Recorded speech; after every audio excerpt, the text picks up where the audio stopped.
खैर मकदम करते हैं, उनका इस्तकबाल करते हैं, उन्हें खुश आमदीद कहते हैं। और हमारे मेहमानों के लिए मैं यही कहूँगा कि सहने चमन को अपनी बहारों पे नाज था, सहने चमन को अपनी बहारों पे नाज था, वो आ गए तो सारी बहारों पे छा गए।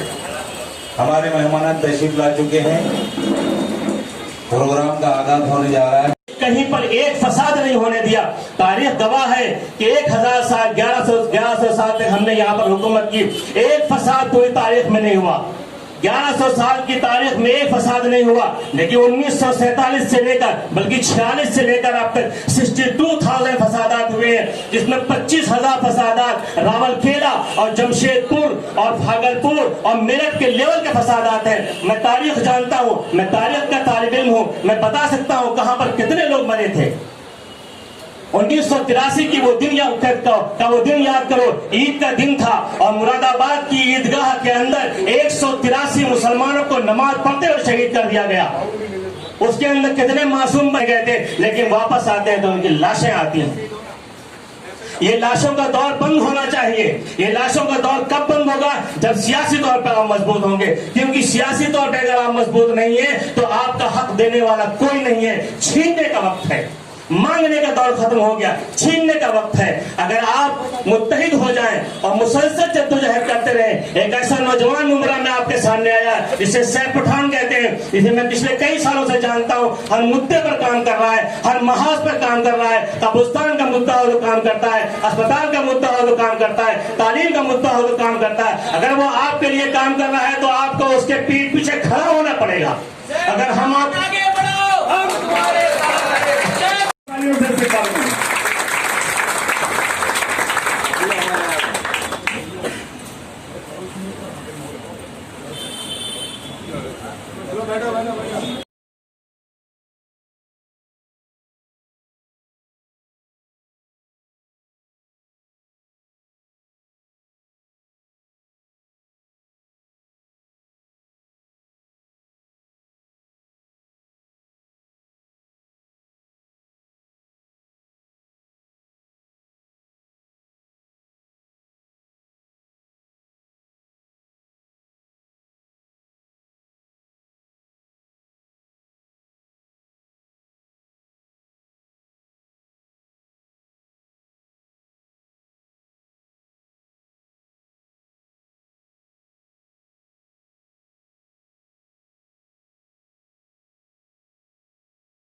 जरूरत किस तरह से पड़ी, क्यों इख्तिलाफात पैदा हुए एमआईएम में, जबकि मुस्तकिल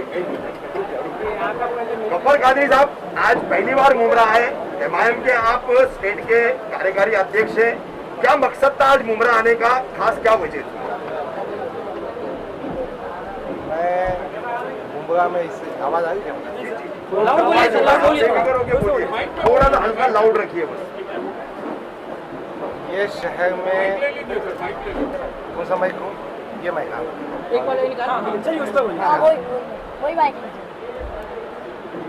मुंबई शहर में आने की जरूरत इस वास्ते थी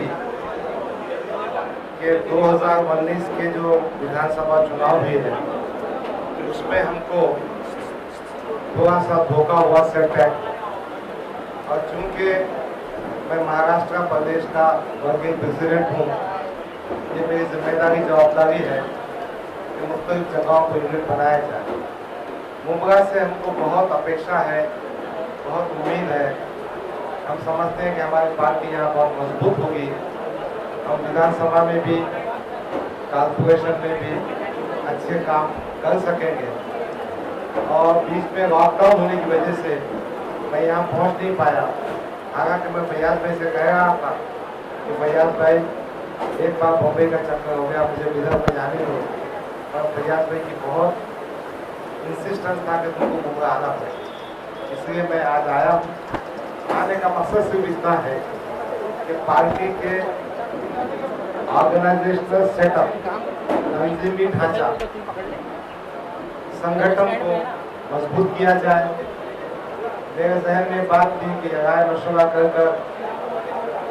एक अध्यक्ष नियुक्त किया जाए ताकि वो फ्री हैंड से काम कर सके।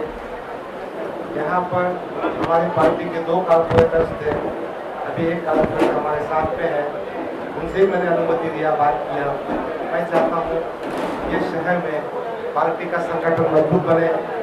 2022 में चुनाव आने वाले हैं, ज़्यादा से ज़्यादा सीटें चुनकर आए, जो विधानसभा में अच्छा परफॉर्मेंस हो। उसके लिए हमने छोटी सी सभा की। दरअसल सभा तो होना थी, हमको आपस में बैठ के कोई बातचीत भी करना है, वो भी करेंगे, सबको विश्वास में रख के काम करेंगे। कादरी साहब, लेकिन आपने आज कस्बा मुमरा का अध्यक्ष घोषित कर दिया इस विधानसभा क्षेत्र का, लेकिन फिर भी गुटबाजी एमआईएम की यहाँ पर जो थी वो खत्म होती नजर नहीं आ रही है। कई पुराने चेहरे जो है वो यहाँ दिखाई नहीं दे रहे। 2 में से एक नगर सेवक साथ होने की आपने बात कही है, एक नगर सेवक अभी भी गायब है। देखिए, हम कोशिश करेंगे, अब जो सोया हुआ है उसको जगाएं। अब जो सोने की एक्टिंग का कहाँ से जगा सकेंगे? अब थोड़ी बहुत गुटबाजी सब जगह चलती है। आप पत्रकारों में तो बड़ी मोहब्बत में जानता हूँ, कभी गुटबाजी किसी के पास नहीं होती। अब ऐसी बात भी नहीं है। बात वक्त क्या होता है, कुछ हमसे भी देखो, मैं प्रदेश अध्यक्ष बनने के 6 महीने बाद यहाँ आया, कोरोना उसकी वजह थी, और हमने भी इनसे कॉन्टैक्ट पे रहना चाहिए ना। पहली बार जब मैं आया था तो आजम भाई से मिला था, आजमी साहब से। तो जब मुझे मालूम हुआ हमारा कारपोरेटर है, ऊपर के जो जिम्मेदार है, सब मैं हूँ, फैयाज भाई है, हमने भी आना चाहिए, बैठना चाहिए, उनके साथ होना चाहिए। थोड़ा सा हमसे भी कमी हो गई, वो कमी को दूर करेंगे। जो नाराज व्यक्ति है उसकी कुछ जुनैन बातें सुन के भी रहेंगे। हो सकता है हमसे भी कई गलती होती होंगी, ऐसी बात नहीं है, मगर मैंने आपसे पहले कह दिया कि जो सोया हुआ है उसको इंशाल्लाह जगाएंगे। अब जो सोने की एक्टिंग का उसको जगाने का काम आप कर सकते हैं या आप कर सकते हैं, मुझे मालूम है। कादरी साहब, 2019 की जो गलती थी एमआईएम की, जो कसम खा करके टिकट दिया गया था, लेकिन उसकी सफाई के लिए मुमरा कौसा वासियों के पास पहुंचने के लिए एमआईएम के किसी भी बड़े नेता को 1 साल का अरसा क्यों लगा? नहीं जी, देखो, मुझे जो नियुक्ति दी गई, मैं विधानसभा चुनाव तक कभी भी बाहर निकलने का ख्वाहिशमंद नहीं था। मैंने अपने विधानसभा क्षेत्र पे कंसंट्रेट किया था और मैंने हमेशा प्रदेश के काम को अवॉइड किया था।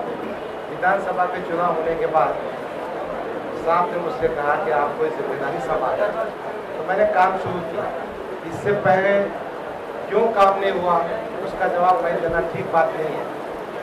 फिर भी इंशाअल्लाह ये बात बिल्कुल सही है कि जिस उम्मीदवार ने विश्वासघात किया, ये तो यकीनन एमआईएम को झटका है, जनता को झटका है, और जिसमें हमारे नेताओं ने इस्तेमाल किया उसने ऐसा नहीं करना चाहिए। बेशक सही बात है, मगर आते रहेंगे और आपसे मुलाकात भी होती रहेगी, आपकी मीठी और तीखी बातें भी सुनते रहेंगे। सर, आपने कहा कि एमआईएम को काफी तवक्का है मुमरा शहर से, आवाम को भी दी तवक्का, लेकिन सर कहीं ना कहीं शिकायत रह गई उम्मीदवारों के मामले में, 14 में भी 19 में भी। सर उसको कैसे दूर करेंगे? अरे तुम्हारे पास का जादूगर इतना भारी है, किस किस को घुमाता हो समझ में आने का टाइम लगेगा ना हमको। 2 वक्त तो घुमा दिया ना उसने, वो जादूगर को सीधा करना पड़ेगा पहले, और जादूगर के जो चमचे हमारे पास है उन चमचों को निकाल के फेंकना पड़ेगा।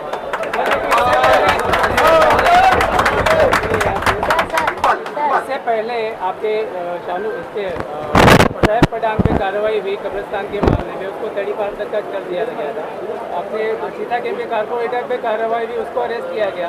इस पर कोई रिएक्शन किसी पार्टी की तरफ, आपकी पार्टी की तरफ से नहीं है, एवं समाजवादी का बंदा आकर यहाँ पर गया और सीता के भी आकर गया, तो ऐसे में क्यों कोई लोग आपसे जुड़े? पहले से कह रहा हूँ कि कुछ कमियां हमारे पास से रह चुकी है।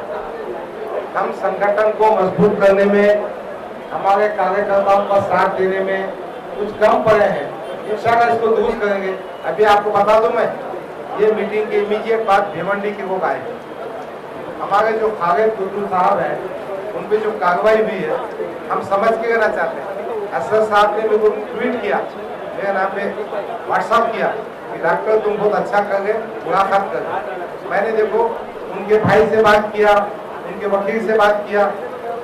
हम किसी गुनाहगार की मदद करना नहीं चाहते, मगर किसी को बेगुनाह को सियासी दुश्मनी के आड़ में अगर टारगेट किया जाता है हम उसकी मदद करेंगे। तो आज यहाँ आने का मकसद ये जो पिछड़ा हो गया तो जो पिछड़ा हो गया उसका जवाब देना मुश्किल है।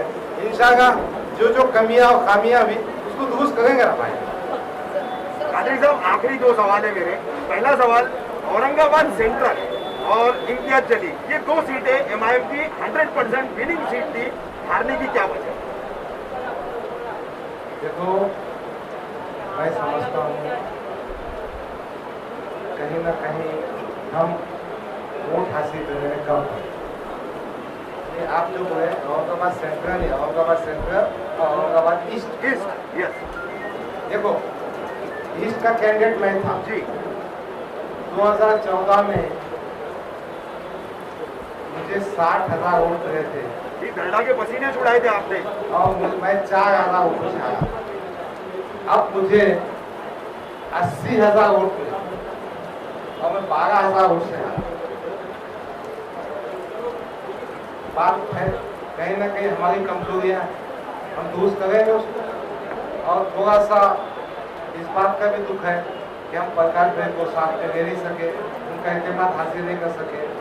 मैं इतना छोटा आदमी हूँ, ना मैं इनकी गलती कह सकता हूँ, उनकी गलती कह सकता हूँ, मगर मैं समझता हूँ हम थोड़ा सा बदकिस्मती का शिकार हो गए। दुरुस्त करेंगे चीज़ों को, सियासत है, इक्वेशंस जम नहीं पाते।